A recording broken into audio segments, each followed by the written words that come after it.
Исраил Йосыфны бүтән барлык угылларыннан артыграк ярата. Чөнки Йосыф аның картлык көнендә туган баласы иде.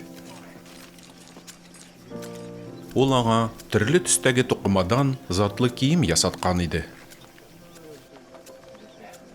Аталарының Йосыфны үзләренә караганда артыграк яратуын күргәч, Исраилнең өлкән угыллары Йосыфка нәфрәт белән карый башладылар. Хәтта аның белән дустана сөйләшмәс булдылар. Бер вакыт Йосыф төш күрде һәм төшен агаларына сөйләде. Шуннан соң агаларының нәфрәтләре тагы да көчәйде. Йосыф әйтте аларга: "Тыңлагыз, мин сезгә күргән төшемне сөйлим", диде. Имеш, без барыбыз да кырда көлтә бәйлебез икән. Шул чак мин бәйләгән көлтә җир өстенә туп-туры калкып утырды. Ә сез бәйләгән көлтәләр минем көлтәне уратып алып, аның алдында сәҗдә кылдылар. Агалары Йосыфка: "Син безнең өстән хаким булмакчы, безне үзеңә буйсындырмакчымы?" дип ризасызлык белдерделәр. Күргән төше, сөйләгән сүзләре өчен Йосыфны тагы да ныграк күрә алмый башладылар. Йосыф тагын бер төш күреп, аны да агаларына һәм атасына сөйләде. "Менә, мин тагын бер төш күрдем", диде. Имеш, кояш, ай һәм 11 йолдыз сәҗдә кылып миңа баш иделәр. Агаларының Йосыфтан зарланулары арта бара иде. Аталары исә буларның барысын күңеленә салып куйды. Бер көнне Йосыфның агалары аталарының көтүен көтәргә Шәкемгә киттеләр. Исраил Йосыфка: "Агаларың Шәкемгә көтү карарга киткәннәр иде", диде. "Син дә алар янына барып кайт." Йосыф: "Ярый", дип җавап бирде. Баргач белеш, агаларың авырмыйлармы, хайваннар исән иминме? Шул хакта миңа хәбәр алып кайт, диде Якуб. Һәм Йосыфны Хеброн үзәнлегеннән юлга күндерде. Йосыф юлга чыгып, агаларын Датанда эзләп тапты.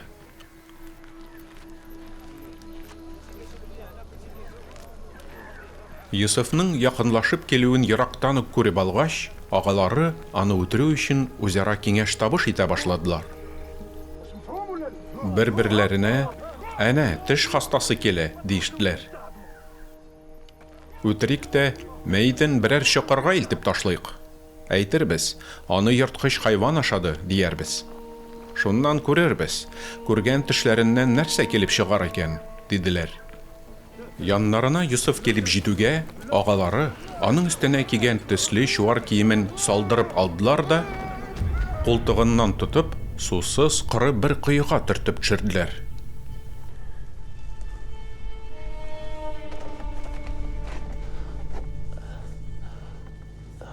Шуннан соң үзләре ашарга дип утырдылар.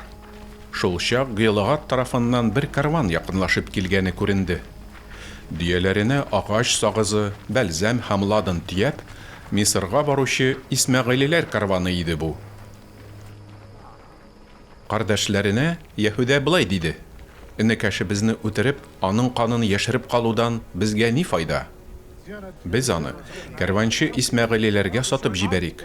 Җанына кул сузмыйк. Ул бит безнең энекәшебез, кан кардәшебез." Бүтәннәр Яһүдәнең бу сүзләренә риза булдылар. Медиан сәүдәгәрләре якынлашкач, Йосыфны коедан чыгарып, 20 көмеш бәһәсенә энеләрен Мисырга баручы Исмәгыйлеләргә сатып җибәрделәр.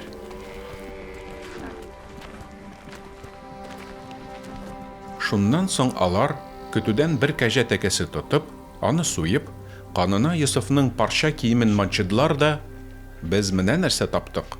Кара әле, бу синең угылыңның киеме түгелме икән? Әллә юкмы?" дигән сүзләр белән бергә канга манчылган шул киемне аталарына күндерделәр. Якуб киемне танып: "Бу минем угылымның киеме", диде.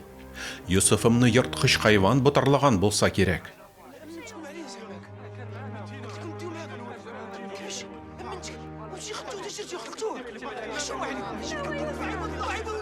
Барлык угыллары, кызлары җыелып, аны юатырга тырышсалар да, ул тынычланырга теләмәде. Угылым янына, үлеләр аймагына хәсрәтем белән бергә китәчәкмен дип, угылы өчен күз яше куюдан туктамады. Йосыф Мисырга китерилде. Мисыр фиргавененең сарай хезмәтчесе, җан сакчылар башлыгы Патифар, аны Исмәгыйлеләр кулыннан сатып алды. Үй хуҗасы Йосыфка Раббысы химая итүен, ни генә эшләсә дә аның һәр эшен уңышлы кылуын күрә иде. Йосыф шулай хуҗасы күңеленә хуш килеп, аның хезмәтчесе булып китте. Ахырда Патифар үзенең өе белән идарә итүне, барлык хуҗалык эшләрен Йосыф кулына тапшырды. Патифар үз хуҗалыгындагы бар нәрсәне шулай Йосыф хөкеменә калдырды. Ашаган ризыгыннан башка бер нәрсә турында да кайгыртып уйламады. Йосыф зифа буйлы, төскә биткә чибәр егет иде. Патифар хатынының Йосыфка күзе төшеп, минем белән йокла дип, аңа тәкъдим ясады. Хуҗабикә һәр көн үзе белән йокларга, якынлык кылырга чакырса да, Йосыф аның сүзен тыңламады. Шулай булды ки, бер көнне Йосыф үз эшләре белән өйгә керде. Бу юлы өй эчендә хуҗабикәдән башка бер кем дә юк иде. Хуҗабикә янә минем белән йокларга ят дип, кулы белән Йосыфның киеменнән эләктереп алды. Әмма Йосыф өске киемен хуҗабикәнең кулында калдырып, тиз генә өйдән чыгып йөгерде. Хатын кычкырып, йорт хезмәткәрләрен чакырды һәм аларга: "Менә күрегез, бу гыйбри адәм безне мыскыл итәр өчен алып кайтылган", диде. "Минем белән йокларга дип килгән булган, ләкин мин ачы тавыш белән кычкырып җибәрдем."